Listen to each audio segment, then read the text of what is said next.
প্রিয় দর্শক, আশা করি সকলে ভালো আছেন, সুস্থ আছেন। কালকের দিনটা আমার খুবই সুন্দর গেছে। আশা করি আপনাদেরও সকলেরই দিনটা খুবই সুন্দর গেছে, কারণ কাল ছিল হচ্ছে রাখি বন্ধন বা রাখি পূর্ণিমা।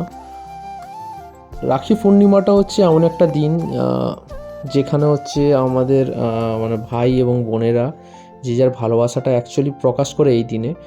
বাট আমাদের ভাই বোনের যে সম্পর্কটা সেটা কিন্তু অনেক পুরনো, সেই ছোট থেকেই, ঠিক যেন টম অ্যান্ড জেরির মতো। এ মানে টম অ্যান্ড জেরি কেন বলছি, আমার ক্ষেত্রে তো তাই ছিল। মানে আমার দিদি এবং আমার সাথে, মানে আমার যে 3 দিদি তাদের সাথে আমার রিলেশনটা এরকম টাইপেরই। আমরা মারপিট করতাম, ঝগড়া করতাম, তারপরে প্রত্যেকে নিজেদের কাছে টেনে নিতাম এবং ছোট্ট কোনো একটা খাবার নিয়ে মারপিট বা কোনো কিছু নালিশ নিয়ে মায়ের কাছে যাওয়া। ছোটোবেলাটা তো এরকমভাবেই কেটেছে এবং এখন বড় হয়ে গেছি, কিন্তু সেই ব্যাপারটা এখনও আমাদের মধ্যে রয়ে গেছে।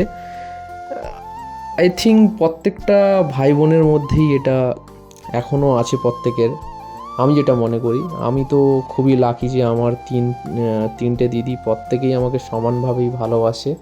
তাদের সাথেই যতই ঝগড়াঝাটি যা কিছুই হোক, বাট সবাই আবার ঠিক কাছে টেনে নেয়। আমিও সেম। তো এবারে মেজদি আসতে পারেনি, বড়দি এবং ছোটদি মিলে আমাকে রাখি পরিয়েছিল এবং ভাগনা ভাগ্নিরাও সকলে এসেছিল। তো ওরাও কত খুশি। তো বড়দির মেয়ে ওদের সকলকে রাখি পরিয়েছে। আর তারপরে যেটা ব্যাপার ছিল যে রাখি বন্ধন মানেই একটু খাওয়া দাওয়ার ব্যবস্থাটা ঠিক না হলে ব্যাপারটা ঠিক জমে না। আমাদের বাড়িতে তো সেটাই হয়। তো প্রত্যেকবারেই দিদিরা আসে, ওরা আয়োজন করে নিজেদের মতো করে।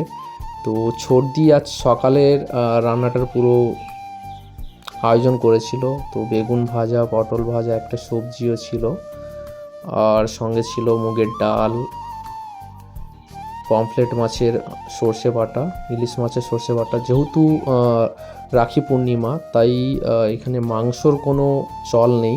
আমাদের বাড়িতে সাধারণত মাছ দিয়েই পুরোটা সারা হয়েছে। আর আমি এই দিনটা তো খুবই কবজি ডুবিয়ে একদম খেয়েছি, সেটা আমার রিয়াকশান দেখে আপনারা আশা করি বুঝতে পারছেন। এবং সেম বড়দিও রাতে মাছ দিয়ে বিভিন্ন রকম পদ দিয়ে আয়োজন করেছিল। এরকম খাওয়া দাওয়া খুনসুটির মাধ্যমে আমার দিনটা কেটেছে। তো আপনাদের কেমন কেটেছে অবশ্যই কমেন্টে জানাবেন। সবাই ভালো থাকবেন, সুস্থ থাকবেন। দেখা হচ্ছে পরের ভিডিও।